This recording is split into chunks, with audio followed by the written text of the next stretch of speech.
Hello students, कैसे हो आप सभी। आज मैं आपके यूट्यूब चैनल इजी बायोटीच पर लेके आई हूँ ASRB नेट एग्रीकल्चर माइक्रोबायोलॉजी का जो हमारा सिलेबस है उसके अंदर हमें एक टॉपिक दिया गया है फर्मेंटेड फूड्स। ठीक है, तो वो जो टॉपिक है वो एग्ज़ाम पॉइंट ऑफ व्यू से इम्पोर्टेंट टॉपिक है, जिसके अंदर हमें क्या क्या कवर करना है। विनेगर हो गया, वाइन हो गया, शोरक्रेट हो गया, पिकल्स हो गया, चीज़ हो गया, योगर्ट हो गया, ये हमें उसके अंदर कवर करना है। ठीक है, तो अब इसके अंदर हमें क्या क्या कवर करना है। हमें जो इम्पोर्टेंट जो इनके जो माइक्रोफ्लोरा के अंदर जो माइक्रो ऑर्गेनिजम्स होते हैं वो करने हैं, और ये किस कौन से मतलब किस प्रोडक्ट से ये फर्मेंट किए जाते हैं, ये इम्पोर्टेंट है as per exam point of view.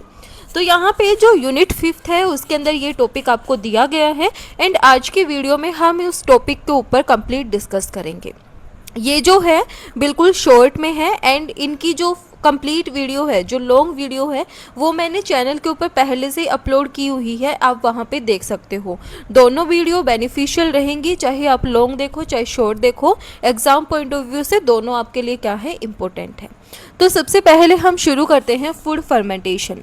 तो फर्मेंटेशन क्या है, फूड प्रोसेसिंग के अंदर क्या होता है, यहाँ पे कन्वर्जन हो जाता है कार्बोहाइड्रेट का अल्कोहल एंड कार्बन डाइऑक्साइड और ऑर्गेनिक एसिड्स के अंदर यूजिंग यीस्ट, बैक्टीरिया और एक combination thereof under anaerobic conditions. उनको हम क्या बोलते हैं, फर्मेंटेशन बोलते हैं। फर्मेंटेशन क्या है, फर्मेंटेशन एक एनारोबिक प्रोसेस है जिसके अंदर क्या होता है, कन्वर्जन होता है कार्बोहाइड्रेट्स का अल्कोहल और कार्बन डाइऑक्साइड और ऑर्गेनिक एसिड्स के अंदर थ्रू यीस्ट बैक्टीरिया। ठीक है, तो उसको हम क्या बोलते हैं, उसको हम फर्मेंटेशन बोलते हैं। तो यहाँ पे जो फर्मेंटेशन है, fermentation usually implies that the action of micro organism is desirable. तो यहाँ पे जो साइंस है फर्मेंटेशन की, उसको हम क्या बोलते हैं, उसको हम जाइमोलॉजी या फिर जाइमुर्जी भी बोलते हैं। ठीक है, सबसे पहले जो फ्रेंच केमिस्ट थे लुइस पास्चर, वो क्या थे, एक जाइमोलॉजिस्ट थे। उन्होंने 1856 में क्या किया था, कनेक्ट किया था यीस्ट को फर्मेंटेशन से। ठीक है, जो पास्चर हैं उन्होंने ओरिजिनली डिफाइन किया था फर्मेंटेशन को एज रेस्पिरेशन विदाउट एयर, यानी कि फर्मेंटेशन के अंदर जो ऑक्सीजन है वो क्या होती है, एब्सेंट होती है। वो एक एनारोबिक प्रोसेस होती है जो कि by the help of yeast और बैक्टीरिया होती है। ठीक है, अब फर्मेंटेशन के बहुत सारे टाइप होते हैं, जैसे कि लैक्टिक एसिड हो गया, लैक्टिक एसिड फर्मेंटेशन हो गया, अल्कोहलिक फर्मेंटेशन हो गया। तो फर्मेंटेशन बहुत सारे टाइप से होती है। तो यहाँ पे जो टर्म है फर्मेंटेशन, वो sometimes used to specifically refer to the chemical conversion of sugar into ethanol. इसको हम क्या बोलते हैं, इसको हम अल्कोहल फर्मेंटेशन बोलते हैं। ये एक प्रोसेस है जिसको हम यूज़ करते हैं for the production of alcoholic beverages, जैसे कि वाइन हो गया, बियर हो गया और साइडर हो गया। साइडर यानी कि विनेगर हो गया। ठीक है, fermentation is also employed in the leavening of bread. Bread के लिए हम किसको यूज़ करते हैं, फंजाई को यूज़ करते हैं, यानी कि फंगस को यूज़ करते हैं, सैक्रोमाइसिस सेरेविशी को। तो वो क्या है, एक यीस्ट है। तो यहाँ पे जो फर्मेंटेशन है उसको हम यूज़ करते हैं in the leavening of bread in preservation technique to produce lactic acid in sure foods, जैसे कि शोरक्रेट हो गए, ड्राई सॉसेज हो गए, किमची हो गया, योगर्ट हो गया, and in pickling of foods with vinegar. ठीक है, अब यहाँ पे जो प्राइमरी बेनिफिट है फर्मेंटेशन का वो क्या है, उसके अंदर कन्वर्जन हो जाता है शुगर एंड अदर कार्बोहाइड्रेट्स का इनटू प्रिजर्वेटिव ऑर्गेनिक एसिड्स, जैसे कि कन्वर्टिंग जूस इनटू वाइन, जैसे कि जूस किसके अंदर कन्वर्ट हो गया, वाइन के अंदर। ग्रेन्स किसके अंदर कन्वर्ट हो गए, बियर के अंदर हो गए। Carbohydrates carbon dioxide to leaven bread के अंदर हो गए। शुगर्स वेजिटेबल्स के अंदर हो गई। तो यहाँ पे जो फूड फर्मेंटेशन है वो क्या, उसके क्या है, 5 मेन पर्पसेस हैं। तो हम देखते हैं इसके 5 मेन पर्पस कौन से हैं। यहाँ पे सबसे पहला है enrichment of the diet through development of a diversity of flavours, aroma and texture in food substrate. यानी कि यहाँ पे क्या होता है, एनरिचमेंट हो जाता है डाइट के अंदर through development of a diversity of flavours, aromas and texture. फिर उसके बाद यहाँ पे है fermentation of substantial amount of food through lactic acid, alcohol, acetic acid and alkaline fermentation. Biological enrichment of food substrate with protein, essential amino acids and vitamins. यानी कि हम यहाँ पे क्या करते हैं, बायोलॉजिकल एनरिचमेंट कर देते हैं फूड सबस्ट्रेट की with protein, essential amino acids and vitamins के थ्रू।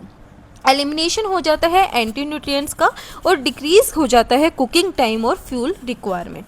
तो ये क्या है, इसके 5 मेन पर्पसेस हैं। जो फर्मेंटेशन है वो एक प्रोसेस है, वो क्या करता है, कंट्रोल करता है माइक्रोब्स को to modify food produce a desire product. ठीक है, अब हम यहाँ पे अगर नेगेटिव इश्यूज़ की अगर हम बात करें, often we talk about the negative issues caused by microorganism in food such as food spoilage. यानी कि अगर हम यहाँ पे नेगेटिव इफेक्ट्स की बात करें जो कि माइक्रो ऑर्गेनिजम्स के द्वारा कोज किए जाते हैं फूड के अंदर, तो वो क्या है, फूड स्पॉइलेज है। अब फूड जो स्पॉइल हो जाएगा तो उसके अंदर क्या होगा, मतलब जो अरोमा है वो क्या हो जाएगा, उसका ख़राब हो जाएगा। उसके अंदर से कैसी स्मेल आने लगेगी, गंदी स्मेल आने लगेगी। तो जब ह्यूमंस या फिर कोई भी उसको कंज्यूम करेगा उस फूड को, तो उनकी जो हेल्थ है वो क्या हो जाएगी, वो ख़राब हो जाएगी। ठीक है, उनको तरह तरह की बीमारियां होने लग जाएगी, जैसे कि वोमिटिंग हो गया या फिर फूड पॉइजनिंग हो गया, ऐसी उनको क्या हो जाएंगी, बीमारियां हो जाएंगी। But they can be used as efficient life factories to produce health beneficial food. Without some microorganism, production of certain food items may not be possible or may be costly. यानी कि कुछ माइक्रो ऑर्गेनिजम्स के बिना जो production है कुछ foods की, वो क्या होती है, मतलब पॉसिबल नहीं होती और वो कॉस्टली पड़ती है। तो जो माइक्रोब्स हैं वो क्या है, चीप रिसोर्सेज हैं। उनके अंदर क्या होते हैं, न्यूमरस एंजाइम्स प्रेजेंट होते हैं जो कि कन्वर्ट कर देते हैं कॉम्प्लेक्स केमिकल स्ट्रक्चर को into simple digestible molecules with a high efficiency. ये जो माइक्रो ऑर्गेनिज्म है ये यूज़ करते हैं nutrients in the food as the substrate, और ये प्रोड्यूस करते हैं energy and other required processors for their growth in which a fermented food results. There are numerous example for fermented foods. तो यहाँ पे अब हम देखते हैं fermented foods के example कौन कौन से हैं। तो सबसे पहला आता है fish shows। तो यहाँ पे in the production of fish shows, uneviscerated fish is mixed with salt and placed in fermented tank to allow liquefaction for about 6 months। यानी कि जो फिश है उसको हम क्या करते हैं, सोल्ट के साथ मिक्स कर देते हैं और उसको फर्मेंटेड टैंक के अंदर क्या कर देते हैं, हम डाल देते हैं, और वो वहाँ पे क्या करवाते हैं, हम लिक्विफिकेशन करता है फॉर अबाउट 6 मंथ्स। ठीक है, the collected liquid is further ripen for few more months. यानी कि जो कलेक्टेड लिक्विड है उसको हम क्या करते हैं, राइपन करते हैं फ्यू मंथ्स के लिए, उसके बाद फ्यू मंथ्स के लिए हम उसको राइपन करते हैं। जो हेलोफिलिक माइक्रोब्स हैं वो इन्वॉल्व होते हैं इन दिस फर्मेंटेशन प्रोसेस, जैसे कि स्ट्रेप्टोकोकस हो गया, माइक्रोकोकस हो गए और बैसिलस, ये क्या है, प्रीडोमिनेंट है। ये जो प्रोडक्ट है वो डार्क कलर का होता है विद ए डिस्टिंक्ट अरोमा, यहाँ पे याद रखना। उसके बाद आता है शोरक्रेट। यहाँ पे क्या है, फर्मेंटेड कैबिज को हम क्या करते हैं, यूज़ करते हैं। This refers to fermented cabbage. Normal microflora in cabbage is involve in the fermentation process under anaerobic conditions. यानी कि जो नॉर्मल माइक्रोफ्लोरा है कैबिज के अंदर, कैबिज का, वो क्या होता है, इन्वॉल्व होता है फर्मेंटेशन प्रोसेस के अंदर under the anaerobic conditions. Micro organisms कौन से यूज़ करते हैं, लुकोनोस्टोक मीजेंटिरोइड्स और लैक्टोबैसिलस प्लैंटेरियम इसके अंदर इन्वॉल्व होता है। जो टेम्परेचर है वो क्रूशियल फैक्टर होता है in the control of fermentation. अगर यहाँ पे बोला गया है टेम्परेचर बिलो 21 डिग्री सेल्सियस होगा तो वहाँ पे लैक्टोबैसिलस की क्या होगी, आउटग्रोथ होगी। अगर लैक्टोबैसिलस मीजेंट्रोइड को क्या चाहिए, यहाँ पे लो टेम्परेचर चाहिए, बिलो 21 डिग्री सेल्सियस, इसको क्या चाहिए, टेम्परेचर चाहिए। ठीक है, acidity created by lactobacillus prevent the growth of lactobacillus mesenteroides. अगर यहाँ पे जो लैक्टोबैसिलस है वो एसिडिटी को क्रिएट कर देता है तो वो क्या करता है, प्रिवेंट करता है ग्रोथ ऑफ लैक्टोबैसिलस मीजेंटिरोइड्स को। फिर यहाँ पे याद रखने का ये है, लुकोनोस्टोक मीजेंट्रोइड इन्वॉल्व होता है और लैक्टोबैसिलस प्लैंटेरियम इन्वॉल्व होता है, और फर्मेंटेटेड कैबिज से हम शोरक्रेट को बनाते हैं। और यहाँ पे बोला गया है टेम्परेचर क्या है, क्रूशियल फैक्टर है in the control of fermentation. उसके बाद हम देखते हैं यहाँ पे नेक्स्ट है वो है पिकल। जो पिकल है उसके अंदर क्या होते हैं, वेजिटेबल्स होते हैं, जैसे कि कुकुम्बर, अनियन, चिलीज होते हैं। तो जो लैक्टिक एसिड बैक्टीरिया है जैसे कि लुकोनोस्टोक मीजेंटिरोइड हो गया, सूडोमोनास सेरेविशी हो गया, लैक्टोबैसिलस ब्रेविस हो गया, लैक्टोबैसिलस प्लैंटेरियम हो गया, ये क्या होते हैं, इन्वॉल्व होते हैं फर्मेंटेशन प्रोसेस के अंदर। ये जो बैक्टीरिया है वो मतलब पार्ट लेते हैं इन फर्मेंटेशन ऑफ ओलिव्स। यानी कि यही बैक्टीरिया ओलिव्स की फर्मेंटेशन में भी क्या होते हैं, इन्वॉल्व होते हैं। पिकल्स में भी यही है और ओलिव्स में भी यही है। उसके बाद हम बात करते हैं सोई सॉस। तो यहाँ पे इन द प्रोडक्शन ऑफ सोई सॉस, यहाँ पे हम किसको यूज़ करते हैं, सोयाबीन और व्हीट फ्लोर के जो मिक्सचर है उसको हम इनोकुलेट कर देते हैं विद एस्परजिलस ओराइजे एंड एस्परजिलस सोयाए। ये जो फंजाई हैं वो डाइजेस्ट कर लेते हैं कॉम्प्लेक्स स्टार्च को और प्रोड्यूस करते हैं शुगर को, और ये क्या करते हैं, फैसिलेट करते हैं ग्रोथ ऑफ बैक्टीरिया को। ये जो एनारोबिक बैक्टीरिया हैं वो क्या करते हैं, कैरी आउट करते हैं फर्मेंटेशन प्रोसेस को, और ये प्रोड्यूस करते हैं सोया सॉस को। उसके बाद आता है बियर और एल। तो यहाँ पे जो माल्टेड बिवरेजेस हैं वो प्रोड्यूस्ड किए जाते हैं बाय ब्रेविंग। तो जो यीस्ट हैं वो इन्वॉल्व होती हैं इस प्रोसेस के अंदर। मेनली जो यीस्ट है वो क्या करती है, फर्मेंटेबल शुगर को कन्वर्ट कर देती है to ethanol and carbon dioxide. As yeast do not produced enough amylase to hydrolyze starch in barley grains, they are germinated prior to brewing। ठीक है, तो जो होप्स हैं वो क्या किए जाते हैं, एडेड किए जाते हैं फॉर द बिटरनेस, और इनका क्या होता है, इनहिबिटरी इफेक्ट होता है। ये क्या करता है, ग्राम पॉजिटिव बैक्टीरिया को इनहिबिट कर देता है। उसके बाद जो सैक्रोमाइसिस क्रल्स बर्गैनिस है, ये क्या है, प्रिंसिपल ऑर्गेनिज्म है जो कि यूज़ किया जाता है। ये जो स्पीसीज़ है, this species is subjected to various genetic modification to increase the efficiency of the fermentation। ये क्या करता है, efficiency of fermentation को increase कर देता है। In addition to ethanol and carbon dioxide, जो yeast है वो प्रोड्यूस करती है small amount of glycerol को, acetic acid को और aromatic esters को। जो ale है वो क्या है, एक top fermented beverages है with Saccharomyces cerevisiae। तो ये आप याद रखना। उसके बाद आता है वाइन। वाइन क्या है, ये ग्रेप जूस से बनी होती है लार्ज स्केल पे। यीस्ट सैक्रोमाइसिस सेरेविशी वोर एलिसोडिस को हम क्या करते हैं, यूज़ करते हैं in the culture used in wine fermentation. High temperature suitable नहीं होता फॉर दिस फर्मेंटेशन। जो यीस्ट है वो क्या कर जाती है, डाई कर जाती है। जो लो टेम्परेचर है वो क्या करता है, अलो करता है growth of lactic acid bacteria को। जो इन्वायरमेंटल फैक्टर हैं जैसे कि एसिडिटी हो गया, पीएच हो गया, ऑक्सीजन लेवल हो गया, मॉइस्चर लेवल हो गया, टेम्परेचर हो गया, शुगर कंटेंट हो गया, ये क्या है, इंपॉर्टेंट है for this fermentation process. In most food commodities जो एसिडिटी है वो क्या कर जाती है, डेवलप कर जाती है बाय माइक्रो ऑर्गेनिज्म। ये क्या करता है, this develop acidity is important for preserving the food. ये जो डेवलप एसिडिटी है वो इम्पोर्टेंट होती है फूड को प्रिजर्व करने के लिए। जो प्रोटेलिटिक एक्शन है वो क्या करता है, ब्रिंग डाउन द, मतलब जो पीएच है उसको डाउन कर देता है टू ए हायर लेवल। जो कुछ ही एक यीस्ट है वो क्या करती हैं, एल्कलाइन को प्रोड्यूस करती हैं बाय प्रोडक्ट्स जैसे कि ammonia in their regular metabolism, जो कि इंक्रीज करता है इन द प्रोडक्शन ऑफ लिम्बर्गर चीज़। तो यहाँ पे ये याद रखना। फिर आता है अल्कोहल। अल्कोहल क्या है, एक बाय प्रोडक्ट है मैनी फर्मेंटेशन पाथवेज का, also have a preservative actions. तो जो अल्कोहल कंटेंट है वो प्रोड्यूस्ड किया जाता है, जो कि डिपेंड होता है शुगर कंटेंट के ऊपर, टाइप ऑफ ईस्ट, कौन सी टाइप की ईस्ट है जो इन्वॉल्व है फर्मेंटेशन के अंदर, टेम्परेचर के ऊपर और ऑक्सीजन लेवल के अंदर।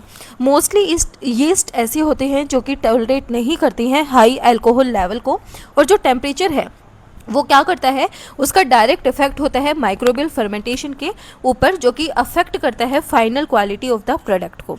जो शोरक्रेट प्रोडक्शन है वो क्या है, एक आइडियल एग्जांपल है to show the importance of temperature in fermentation process. क्योंकि हमने पढ़ा था बिलो 21 डिग्री सेल्सियस और अबो 21 डिग्री सेल्सियस क्या होता है। ठीक है, माइक्रो ऑर्गेनिजम्स का क्या होता है, डिफरेंट ऑक्सीजन रिक्वायरमेंट्स होती हैं for their growth and fermentation. तो जो वाइन की प्रोडक्शन है तो यहाँ पे जो यीस्ट है वो ग्रो करेगी इसके अंदर अंडर एरोबिक कंडीशंस, और जो बेकिंग के अंदर जो एनरोबिक कंडीशंस हैं वो क्या करती हैं, फेवर करती हैं फाइनल प्रोडक्ट यानी कि quality of the final product को। जो विनेगर प्रोडक्शन है वो इन्वॉल्व करता है anaerobic as well as aerobic fermentation को। उसके बाद आता है इडली और कोजी। ये आपके सिलेबस में नहीं दिए गए हैं पर फिर भी आप इनको कर लो क्योंकि एग्जामिनर कहीं से भी क्वेश्चन पूछ सकता है। इडली क्या है, एक फर्मेंटेड थिक सस्पेंशन है जो कि मतलब किससे बना हुआ होता है, ब्लेंड ऑफ राइस यानी कि ओराइजा स्टाइवा और डी हेल्ड ब्लैक ग्राम से बना हुआ होता है। यहाँ पे ये क्या है, ट्रेडिशनल फूड है साउथ एशियन कंट्रीज़ का। यहाँ पे जो इडली डोसा है वो क्या है, पॉपुलर है इंडिया के अंदर, श्रीलंका के अंदर।